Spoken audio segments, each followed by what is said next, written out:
Hello, welcome to Monday, and this is the weekly tarot read for a collective reading for the week of August 9th through August 16th.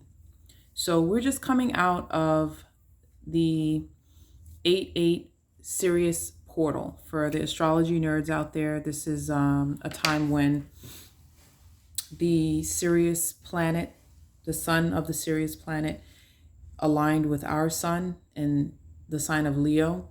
It's a portal that happens every year around the same time, and it's supposed to be a really powerful time for manifesting, for leveling up. If you are, ready to move to the next level, learn the lessons that you needed to learn. It's like it represents a pivotal time of transitioning for us, especially for those who are fire signs.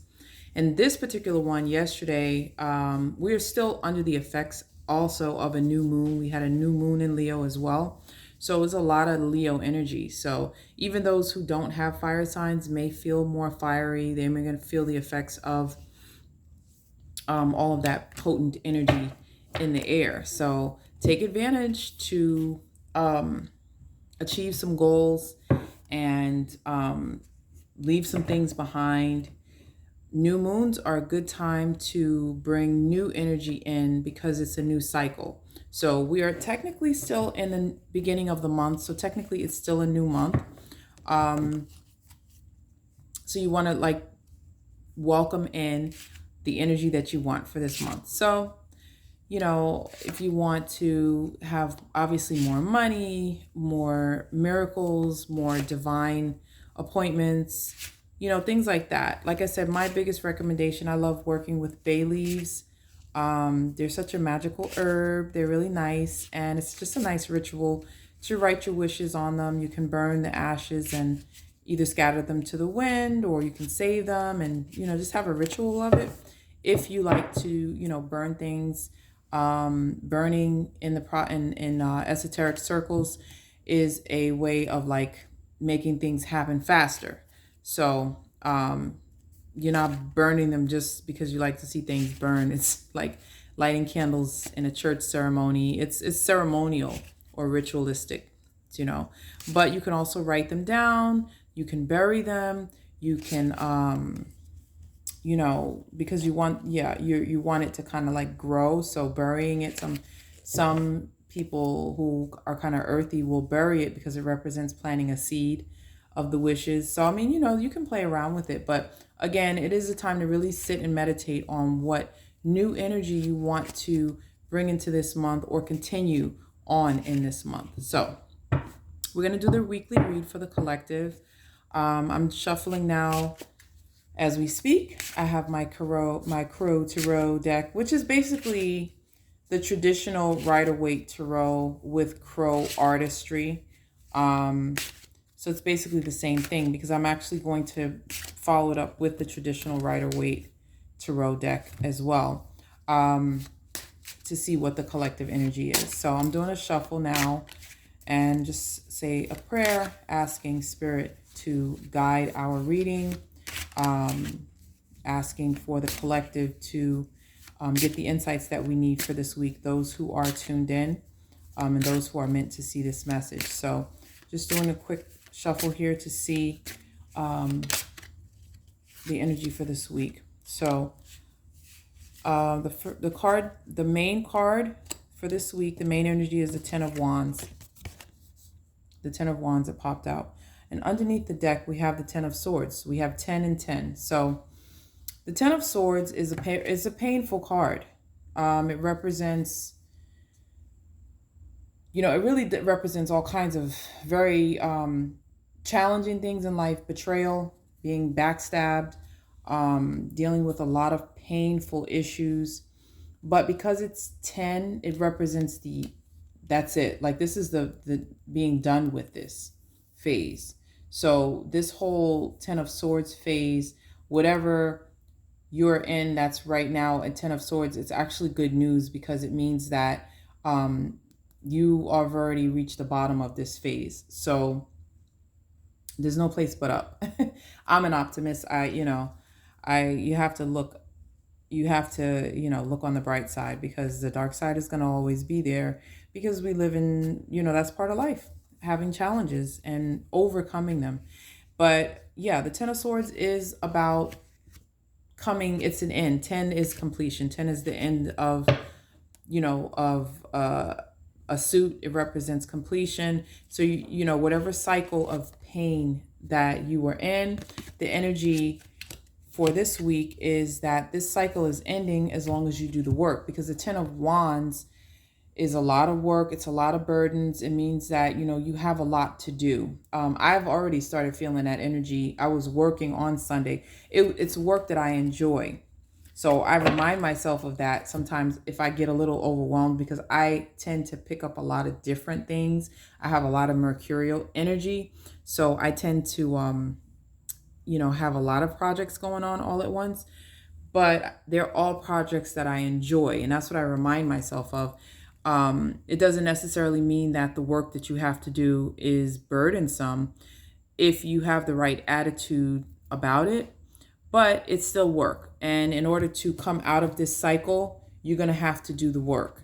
What does it mean to do the work? A lot of people always say, you have to do the work. For me, when I am thinking about doing the work, we all have work to do in terms of, our responsibilities, our jobs, where we may work for someone else and get paid to do a job. Our, entrepreneurs working for their customers. Me doing work, staying committed to my channel and some of my other avenues, doing the work, preparing, setting up, and all of the things that go into that kind of work. That's what I call like the mundane side of work, doing the laundry, cleaning the car, stuff like that. But then you also have spiritual work and emotional work. And that kind of work requires you to sit down and meditate on, to me, what you need to be working on, addressing, and transforming within your own thoughts, within your own ways of thinking, within your own ways of interacting with people, within, your goals and your plans and your dreams. Sometimes you have to pivot, sometimes you have to change, challenge yourself, and look at the areas where you need to grow, because growth is a continual process. You don't just stop growing. I mean, if you stop growing, you're dead. Things that don't grow are dead.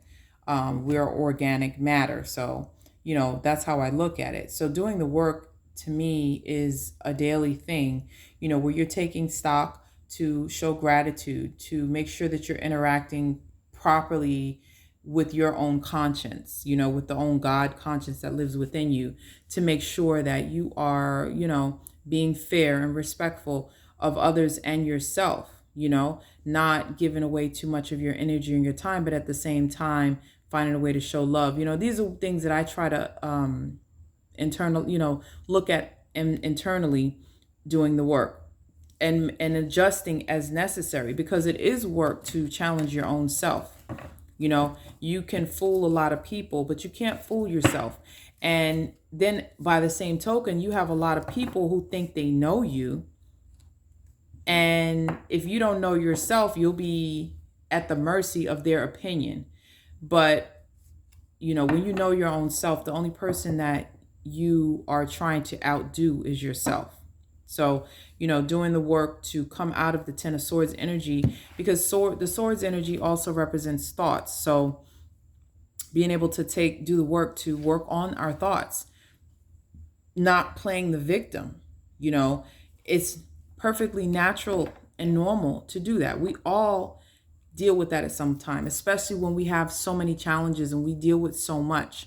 Like the Ten of Wands, carrying a lot of burdens, having a lot of responsibilities, having so much to do. When you think about it, if you overthink about it, it can stress you out and give you so much anxiety and create a moment where you just want to lay on the ground and just give up, basically, or just play dead. So it's important to do the work to address the thoughts, reframe your thought processes on things, reframe the way you are looking at a situation, and find a way to be empowered and not play the victim. All of those things are, to me, doing the work.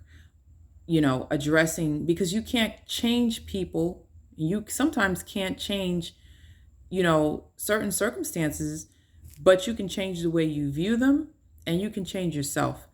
That is control. You have power over yourself, and you have power over your the way you think about your life and your circumstances. That's something that's in your control. It's a choice.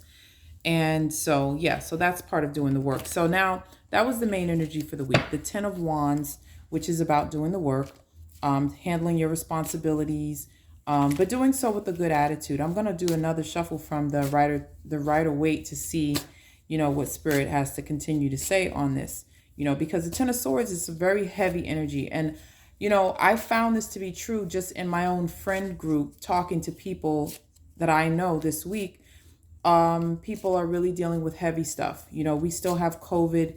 There are still people who are sick. There are still people who are dealing with back to school issues, financial issues, being unemployed, unemployment issues, all kinds of things like that popping up. And it's heavy dealing with this type of stuff. Marital problems, family breakdown problems. These things they're very painful. They feel like swords in the back. So it is important to do the work to reframe, address your pain. Don't ignore it. Acknowledge the fact that what you're dealing with is stressful and painful. But you also need to do affirmations and affirm that, this too shall pass. Affirm that you can empower yourself to move on, because, again, this is the end of a cycle. So whatever the pain is something that really is coming to its end, because you're going to have to make a decision, and you're going to have to move forward with your life and develop a strategy for that. So let's see what additional card before we sign off for this week from the traditional Rider-Waite Tarot, and following with this. So we have the Fool and the Ace of Cups. So the Fool card is about, again, you end a cycle, and the Fool is about, the number on the Fool card is 0. So it's a reset, basically. So that's just kind of goes along with what I'm saying. The Fool starts out on a new journey. The Fool journeys on a new beginning. It's about taking, the Fool's journey. It's a new beginning. It's a new start. It's a new chapter. Okay. You're starting at 0. So you're going from 10, reset back to 0, right? So that's good news, because we're coming out of that cycle, doing the work to come out of the 10 of Cups and get optimism, because the Fool also is because it's about new beginnings, you're like excited about a new journey. The past is gone. It's time for something new, fresh energy. And again, we're in a new moon cycle too. So the Fool is perfect for the new moon cycle as well, because you are bringing new energy in. What new thing do you want to do? How do you want to remix it? Where's your creativity for something? And then you have the Ace of Cups, which is wonderful, because the image on this is beautiful. It's like, you're getting a helping hand for the emotions that you're dealing with from the 10 of Swords, because cups are emotions. The Ace of Cups is like a hand from God, universe, spirit, a helping hand. And, sometimes God uses people, he uses institutions, he just uses, the universe will come alongside you as you are making the changes that you need to make in your life to start this new beginning and to help you out emotionally, So the Ace of Cups also is the beginning card, because it's an ace. It's the number 1. It's, the start of the cups in the tarot. So again, you're going from the Fool to the Ace of Cups, which is about new things. So you're going to be ending this cycle if you continue to do the work. And a lot of times, whether you continue to do the work or not, because you know what they say, no action is still action. So anyway, but that's the reading for this week. So, for all of us who are dealing with all of the things that we're dealing with, we're going to continue to take heart. We're going to continue to do the work and reframe the negativity into empowerment, because there's always a better way to look at things. And there's so many inspirations if you look for them. If you look for negativity, you will always find it, but you can also find a lot of inspiration. There's a lot of inspirational people out there. There's a lot of inspirational accounts on social media. There's a lot of inspirational podcasts out there. If you're not religious, if you are religious, but there's a lot of inspiration out there. So I'm wishing everyone for this week lots of love and healing and growth, and continue to do the work that you need to do individually. And I will see you next week. Ashe.